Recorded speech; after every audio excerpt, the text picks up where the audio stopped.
said, you guys were touching on something a little bit earlier. You said, there is no conservative Antifa. Conservatives don't protest. I said that. Yeah, do you know why? Conservative Antifa. I'll tell you why. There's no conservative Antifa. Conservatives, as a rule, don't protest. Because money talks. And you don't want limited government. You want limited government for yourselves. You don't want limited government for the working people. I'll tell you why. Because, let me finish. Right? The reason there is no conservative Antifa, the reason that conservatives don't protest is because you don't need to. You hold the levers of power anyway. You own the police, you own the army, you own the media. Right? You don't need to protest. You get other people to do it for you. Wait, okay, so... As a class, as a collective, conservatism and the right wing rules the media. It rules the police. Whoa, stop. I know, this is a little... There's so many... No, you've made a few, though. You've made a few here. We talk about free speech. I'll be 2 more minutes. So you talk about limited... No. First off, saying we rule the media, have you read a single article about Turning Point UK? Have you read a single article about Turning Point UK? Because by that standards, you're ruling the media. If you've looked at anything that's been said about us before we got here, you're ruling the media.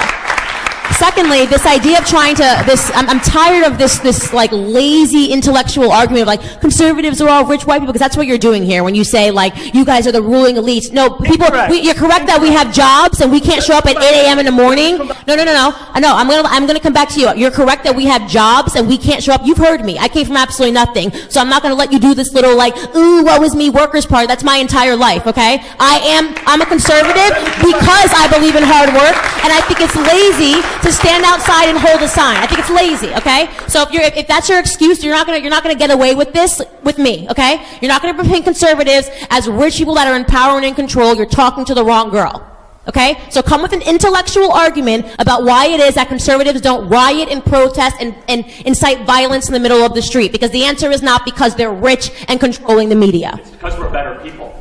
It's your ideology. Because we have decency and standards. We have jobs. I'd like an opportunity to come back on this, if possible. I thought Candace raised some very good points, and I'd like the opportunity to come back on those points. So firstly, right, when I talk about conservatives, I'm not stereotyping them as rich white people. I'm talking about them as people that subscribe to an ideology. And that ideology is the ideology of the corporation and the rule of the corporations and the rule of the corporations and the rich over the poor. Whether you are rich or whether you are poor, you support that ideology. You're just wrong. Now, let me just say one more thing about you talking about how you came from nothing. Well, I congratulate you on that. Thanks. But there's a lot of people out there that didn't. This society leaves behind a lot of losers. I congratulate you for being a winner, but how many heads did you step on to get there? The point that I'm making is anybody can make something themselves in a free market society. That is why I am a conservative. It's not because I'm rich. It's not because I come from money. And what you're using right now is bad stereotypes to come up with it. You're using bad stereotypes to come up with an unsound argument. Imagine if you spent... I want to raise my class. I want to raise my people. I don't want to raise myself. I want to raise my people. And let me tell you something. You want to raise what? I talk to all you Tories in here. Every single one of you. I work hard, and I'm a working class man. Right? Let me tell you something, right? These are the hands, my friend, the hands that make the things that you enjoy. Don't put your hands in someone's face. These hands are grabbing for your throat very soon because we are winning, you are losing. These are the hands, Typical leftist violence. Typical leftist violence. No, but this is what we're saying. These are the hands that will take from you that which you stole from us as a class. I raised my class, not myself. And I come from less than you. You need to get a job. You need to get a job. You need to get a job. This isn't it, okay? You're not noble. You're not giving some speech that's going to be remembered for the next 10 years, okay? You sound pathetic and like you need to get a job.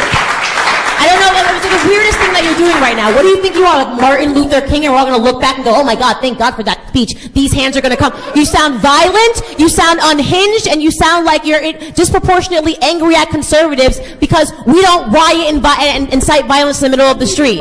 You sound ridiculous. You just said you're going to put your hands around his throat. What sort of example are you leading for the people in your community? Put your hands on my throat. What are you doing? Because the truth is that you guys are lazy. Let me tell you what leftists are. You're envious of people that work harder than you. That's all you're doing right now. You're being envious, and socialism is the creed of envy and greed. And that they were being tweeted by a vile hate group. I did not know they had, to this moment, have been proved to be fake. Have you done an investigation of the Dutch boy being kicked by the Muslim? The tweet said it was a migrant Muslim, and there is absolutely no evidence found that it was either a migrant or a Muslim. Do you know that? So, okay, this is the old. No, this is the old. Okay, so it's the usual. You have no evidence for what you tweeted. Okay, fine. No, that isn't proving it false. We've established if you produce evidence that it's false, evidence. I will be happy. We have established that you have no evidence. You were the one who was tweeting established. Well, if it's false, I'll say that it's false. But you can't just say, oh, you haven't proved it, therefore it's false. Well, if only you had a multi-million-dollar news investigation bureau behind you, and maybe you could find out.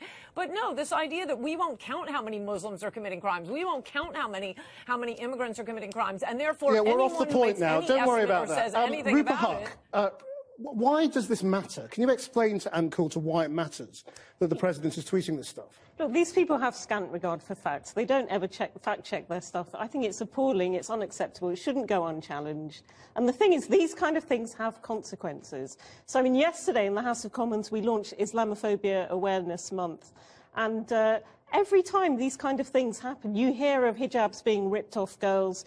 You hear of, even grandfathers coming home from the mosque at midnight. In some cases, we've had deaths from these. Britain bans hate preachers. Have consequences. Britain bans hate preachers. It's banned people from America in the past.